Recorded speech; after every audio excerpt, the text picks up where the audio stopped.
February 28, 2026, Persian Gulf. The sea is too calm for a place this close to war. Petty Officer Daniel Hayes stands on the narrow deck of the destroyer, fingers tight around the railing. The metal is cold, but his palms are sweating. He's been at sea for months, but tonight feels different. The air carries a tension he can't explain, like something is about to break. Behind him, the ship hums with quiet urgency. Radar operators whisper. Officers move faster than usual, voices clipped, controlled. No one is joking anymore. Hayes, a voice cuts through the wind. He turns. Lieutenant Carter approaches, eyes sharp, jaw set. Radar picked up something. Fast movers. No transponder. Hayes nods once. Iranian. Carter doesn't answer right away. That's answer enough. Out on the horizon, the darkness feels heavier now. Hayes raises his binoculars. At first, there's nothing, just black water and distant stars. Then he sees it. Low, fast, shadows slicing through the sky. Drones. His stomach tightens. Confirm visual, Hayes says quietly. Confirmed, Carter replies. Multiple inbound. The alarm doesn't sound yet. That's the part that unsettles him most. Everything is happening in silence, like the ship itself is holding its breath. Inside the Combat Information Center, decisions are already being made. Engage or wait. Fire or hold. One wrong move could ignite something far bigger than a skirmish at sea. Hayes lowers the binoculars. They're getting closer. Carter nods. Rules of engagement still stand, which means don't fire unless fired upon. Hayes swallows. He's heard those words before. In training, in briefings. They always sound clean, logical. But out here, in the dark, with unknown drones closing in fast, it feels like waiting to be hit. A radio crackles. Unidentified aircraft. This is United States Navy vessel. Alter course immediately. No response. The drones keep coming. Closer now. Faster. Hayes can almost hear them, like distant insects buzzing across the sky. His pulse rises. What if they don't turn? He asks. Carter's voice is calm, but tight. Then we find out what they're carrying. Missiles, explosives, cameras, or something worse. The line between surveillance and attack is razor thin, and tonight, it's invisible. Another call goes out over the radio. Louder this time. Alter course immediately, or defensive action will be taken. Still nothing. The drones split formation. Hayes feels it before he understands it. This isn't surveillance, he whispers. Carter doesn't reply. Because they both know. This is the moment. Far below deck, a decision is made. And suddenly, the alarm screams. Red lights flood the ship. Incoming threat. Hayes grips the railing as the first flash lights up the horizon. And everything changes.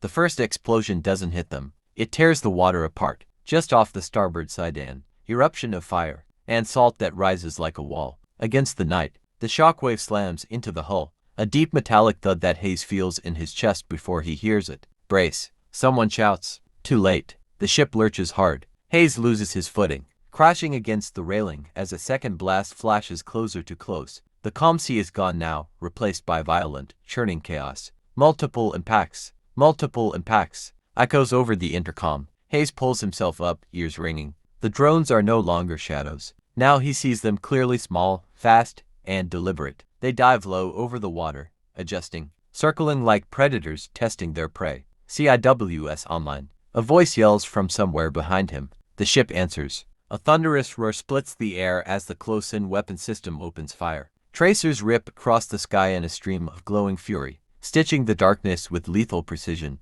One drone disintegrates midair, sparks, fragments.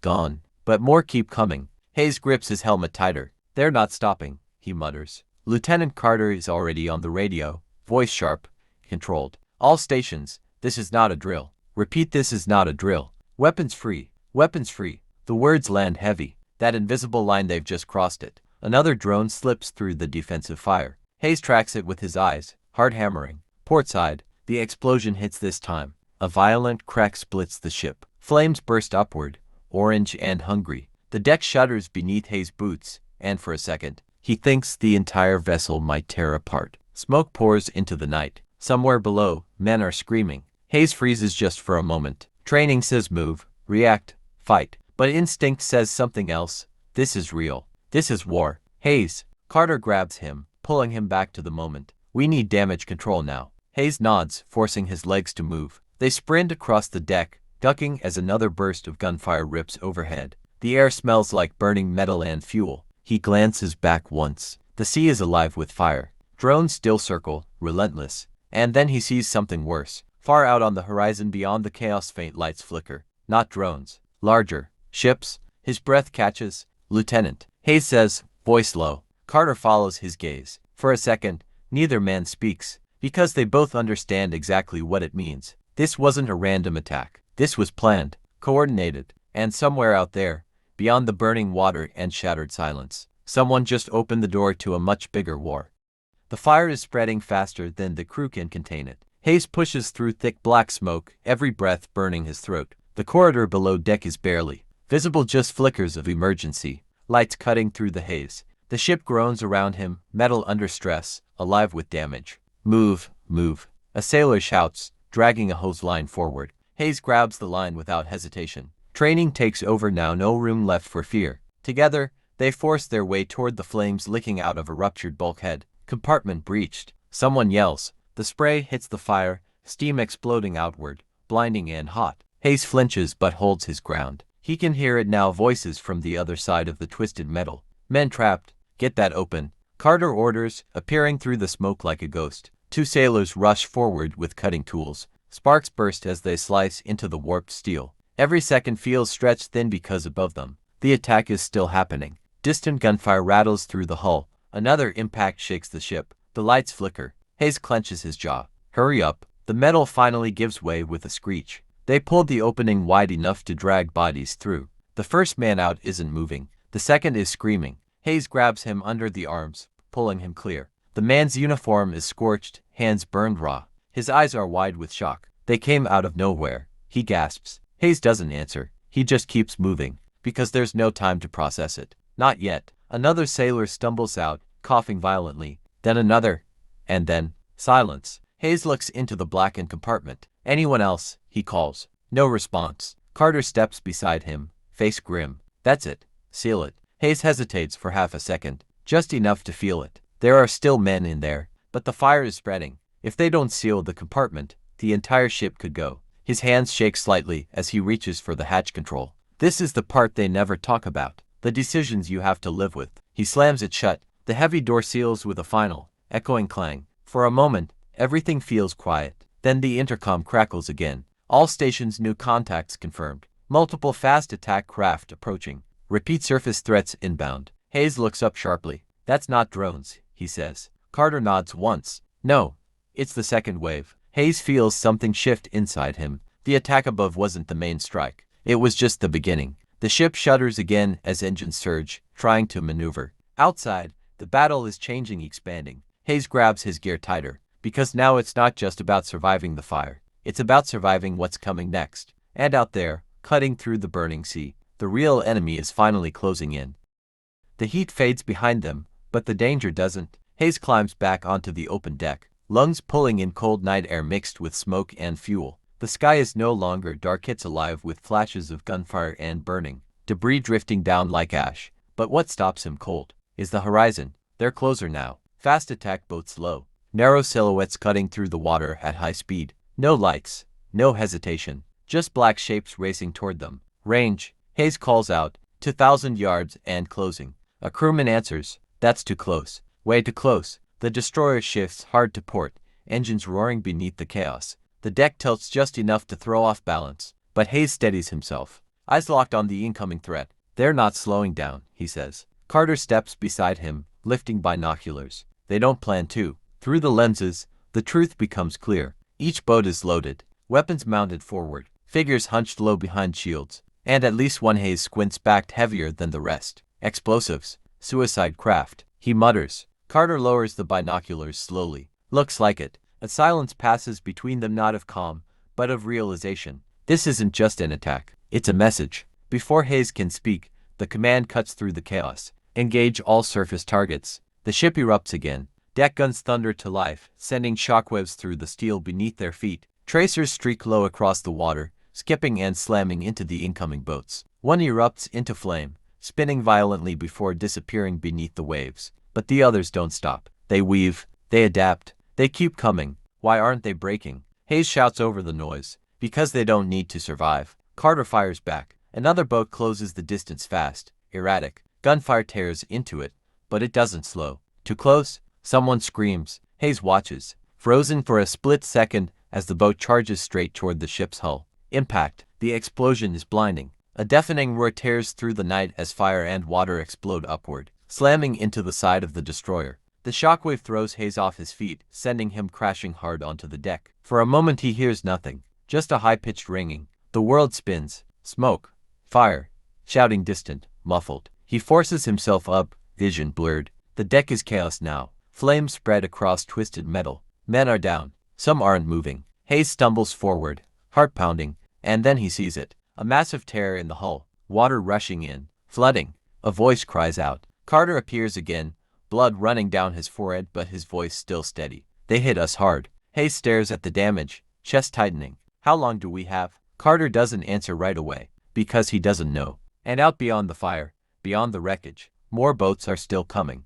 The ship is bleeding. Hayes feels it beneath his boots, the slow, sickening tilt as seawater forces its way into the hull. Every second, the destroyer sinks just a little deeper, fighting to stay alive, flooding in compartments 3 and 4. A voice shouts over the intercom. Pumps are failing. Hayes wipes sweat and soot from his eyes, forcing himself forward. Around him, the deck is a battlefield burning metal. Scattered gear, wounded men calling out through the chaos. But there's no time to stop. Damage control team, with me? Carter orders, already moving. Hayes follows without hesitation. They descend again back into the belly of the ship. This time, it's worse. Water is already ankle deep in the corridor, sloshing violently as the vessel shifts. Emergency lights flicker, casting everything in a dim, blood-red glow. The air is thick smoke, steam, and something else. Fear. Seal the forward bulkheads. Carter shouts, "We contain this or we lose the ship." Hayes grabs a valve wheel and starts turning. It resists at first, jammed from the impact, but he forces it. Muscles straining until it finally gives. A distant metallic slam echoes. One section sealed, but the water keeps rising. Pressure's too high. Another sailor yells. It's coming in faster than we can shut it. Hayes looks down. The water is at his knees now. Cold. Relentless. He feels the ship groan again. Deeper this time, like it's struggling to hold itself together. Hayes. Carter points down the corridor. We've got a rupture ahead, come on. They push forward, fighting against the current. The deeper they go, the stronger it gets, dragging at their legs, threatening to pull them off balance. Then they see it. A jagged hole torn through the hull. Water blasts through it in a violent surge, roaring like a living thing. The force is overwhelming, impossible to stop completely, but they have to try. Patch kit. Carter shouts. Hayes grabs the heavy seal and steps forward. The pressure nearly knocks him back, but he leans into it, teeth clenched. On 3, Carter yells. 1, 2. The ship shudders violently. The lights go out. Darkness. For a split second, everything disappears. Then emergency backup flickers on, dim, unstable. Hayes' heart pounds in his chest. 3. Carter finishes. They slam the patch into place. For a moment it holds. The flow weakens. Not stopped, but slowed. Hayes exhales sharply, chest heaving. Is it enough? He asks. Carter stares at the patch, then at the rising water around them. It has to be, but his voice carries doubt. Above them, another explosion echoes across the deck. Hayes looks up instinctively. They're still hitting us. Carter nods grimly. And we're running out of time. The water rises higher. The ship creaks louder. And somewhere in the distance, a new sound cuts through the chaos. Not explosions. Not gunfire. Something deeper. Heavier. Hayes freezes. What is that? Carter listens carefully. Then his expression. The sound builds slowly, low, distant, unmistakable. Hayes feels it before he fully understands it. A deep vibration passing through the hull, through the water, into his bones. Missiles. Not small. Not improvised. This is something else. Up, move. Carter snaps, already turning back toward the ladder. Hayes doesn't hesitate. The flooding compartment is no longer the immediate fight. If missiles are inbound, the entire ship is the target. They climb fast, boots slipping on wet metal, lungs burning. The moment Hayes pushes through the hatch onto the deck, the night hits him like a shockwave of noise and light. Incoming. Incoming. The sky is alive. Streaks of fire cut across the darkness, long, bright trails descending fast. Not like the drones. Not like the boats. Faster. Deadlier. Where are they coming from? Hayes shouts. Carter scans the horizon, eyes narrowing. Coastal batteries. Maybe ships. Doesn't matter, get to cover. There is no real cover on an open deck. The first missile hits the water just short of the ship, detonating in a towering blast that throws a wall of flame and spray across the bow. The force slams into the hull, nearly knocking Hayes off his feet again. Brace. The second one doesn't miss. Impact. A violent explosion tears into the midsection of the destroyer. Fire erupts instantly, rolling across the deck in a wave of heat and pressure. Metal screams as it bends and splits. Hayes is thrown hard, skidding across the deck until he crashes into a bulkhead. The world spins again, sound swallowed by that same high ringing. For a moment, there is only silence. Then it all rushes back. Screaming, fire, the roar of something dying. The ship. Hayes forces himself up, every movement heavy. His vision blurs, but he can still see enough to understand what just happened. The deck is torn open. Flames are everywhere, and the ship is listing harder now. Carter, he shouts, panic breaking through for the first time. No answer. Hayes stumbles forward, heart racing. He spots him near the rail, half collapsed, trying to push himself up. Blood stains his sleeve. Hayes reaches him, grabbing his arm. Lieutenant, I'm fine. Carter grunts, though he clearly isn't. We've got bigger problems. Another missile streaks overhead. Too fast to track. CIWS is down. Someone yells from across the deck. We can't intercept. Hayes looks up, dread tightening in his chest. Without the last line of defense, they're exposed. Completely. How many more? Hayes asks. Carter doesn't look at him. His eyes are fixed on the sky. Enough. Another flash. Another incoming trail. This one aimed straight at them. Time seems to slow. Hayes feels everything at once, the heat, the fear, the weight of every decision that led to this moment. There's nowhere to run, nowhere to hide. The missile closes the final distance, and the world turns white.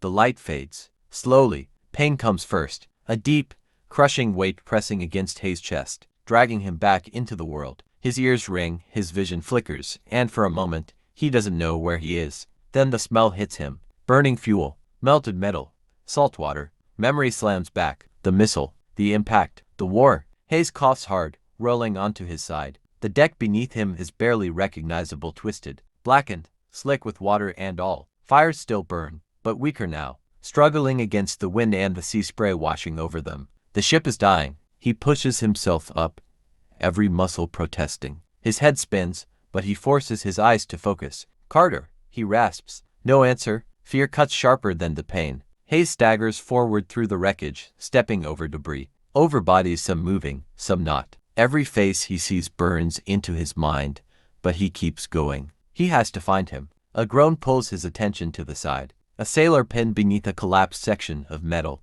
Help me. Hayes freezes. Just for a second, his instincts split him into keep moving, find Carter, or stop and save the man in front of him. The deck tilts again, harder this time. Time is running out. Hayes drops to his knees. Hold on, he says, voice tight. He grips the twisted metal, straining with everything he has left. It doesn't budge. Come on, move. He growls, pushing harder. The ship creaks loudly, a deep, tearing sound that echoes through the hull. Water surges across the deck, rising around them. The man beneath the wreckage looks at Hayes, eyes wide not just with pain, but understanding. Go, he whispers. You have to go. Hayes shakes his head. Not leaving you. Another groan from the ship, louder now, closer to breaking. Hayes clenches his jaw and pulls again. This time, something shifts, just enough. Again, he shouts. The metal lifts higher. The sailor screams as Hayes drags him free, both of them collapsing onto the flooded deck. Can you stand? Hayes asks, breathless. The man nods weakly.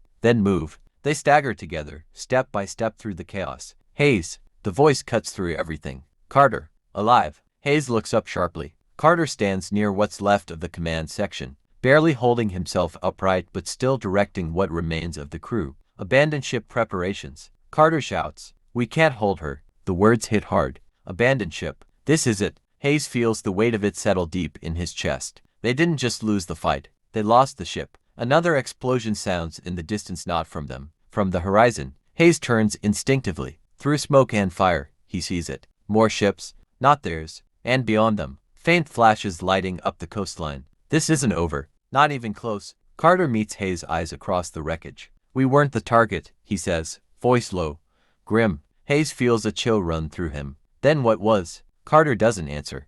The order spreads quickly. Abandon ship. Abandon ship. It echoes through what's left of the destroyer, through broken corridors, across the burning deck, into the minds of men who are ready to accept it. But they have no choice. Hayes grips the injured sailor tighter as they move toward the evacuation point. The deck is now sharply angled, forcing every step into a struggle against gravity and rising water. Keep moving, Hayes urges. Don't stop. Around them, the crew works with desperate efficiency. Life rafts are being deployed. Wounded are carried, dragged anything to get them off before the ship takes them down with it. The sea below is dark. Too dark. Over here. Carter's voice cuts through again. Hayes reaches him near the starboard side. A lifeboat hangs partially deployed, swaying dangerously as the ship lists further. Carter grabs Hayes' shoulder. Get the injured out first. Hayes nods, helping guide the sailor toward the edge. The man hesitates, looking back at the burning wreck behind them. That's our ship, he says weakly. Hayes doesn't look back. Not anymore. They lower him into the lifeboat. Others follow, some silent, some praying, some just staring into nothing. Another deep groan rips through the destroyer. The structure is failing. We're out of time. Someone shouts. Hayes turns back to Carter. You coming? Carter shakes his head. I'll be right behind you. Go? Hayes hesitates. This feels wrong, but there's no time to argue. He grips the side of the lifeboat, ready to climb down. Then everything changes again. A distant rumble rolls across the water. Different from before. Heavier. Broader. Hayes looks up. The horizon is glowing. Not with isolated flashes, but with continuous fire. Multiple impacts. Multiple explosions. A coastline under attack. What the hell? He whispers. Even the crew around him pauses, drawn to the sight. Miles away, the night sky pulses with light. Smoke rises in thick columns, illuminated by fire from below. Whatever is happening out there, it's massive, coordinated, deliberate. Carter steps beside him, following his gaze. That's not us, Hayes says. No, Carter replies quietly. It's bigger. The realization settles over both men like a weight. Their ship, their fight, it was only one piece. A distraction. Another explosion echoes across the distant coast, larger than the rest. Hayes feels something cold settle in his chest. This was planned, he says. All of it. Carter nods once, and now it's spreading. Behind them, the destroyer shifts violently again. Metal tears. Flames surge. Go! Carter shouts. This time, Hayes doesn't hesitate. He climbs down into the lifeboat, the cold reality hitting him as his boots leave the deck. He looks up one last time, at the burning ship, at Carter still standing above, at the horizon, where the war is just beginning. The ropes release. The lifeboat drops hard into the dark sea, and the distance between them and the ship begins to grow. The lifeboat hits the water hard. Cold waves crash over the sides as Hayes steadies himself, gripping the edge. Around him, the survivors scramble, some pulling oars, others helping the wounded settle into whatever space they can find. Push away. Someone shouts. They don't need to be told twice. Every man in that boat knows what happens if they stay too close. Hayes looks back. The destroyer looms above them, burning, broken, and slowly slipping beneath the surface. Flames still claw at the night sky, but the ship itself is losing the fight. He searches for one figure, Carter. For a moment, he sees him still on deck, silhouetted against fire and smoke, shouting orders to the last few men still aboard. Then the angle shifts. The ship tilts further, and Carter disappears from view. Come on, Hayes whispers under his breath. Another lifeboat splashes down nearby. Debris floats everywhere now, twisted metal, shattered equipment, pieces of something that was whole just minutes ago. The sea has turned into a graveyard. Row, a sailor orders. Get clear. They pull hard against the water, muscles burning, eyes constantly drifting back to the ship they left behind. Hayes can't stop watching, because part of him is still there. A deep, rumbling crack cuts through the air. The destroyer breaks, not all at once but enough. The hull bends, then gives way with a violent, tearing sound that echoes across the water. Flames surge one last time before the ocean begins to swallow them. Down, someone yells. The suction hits seconds later. Water churns violently, dragging debris and anything too close toward the sinking wreck. Hayes grips the side of the lifeboat as it lurches, nearly capsizing under the force. Hold on. The current pulls, then releases, and just like that, it's over. Where the ship once stood, there is now only smoke, fire on the water, and darkness. Silence settles over the survivors. Not peace, just absence. Hayes stares at the empty sea, chest tight, unable to look away. They're gone. Someone murmurs. He doesn't answer, because he doesn't know who's gone, and who might still be out there. Then, a distant roar breaks the silence. Not from the sea, from the sky. Hayes looks up. Jets. Multiple. Fast, low, cutting across the horizon toward the burning coastline. One after another. Too many to count. His stomach drops. That's not a response, he says quietly. No one argues, because they all see it. This isn't containment. This isn't defense. This is escalation. Hayes looks back toward the distant shore, still glowing, still burning. The attack they survived. It wasn't the main event. It was the signal. And now, the world is answering.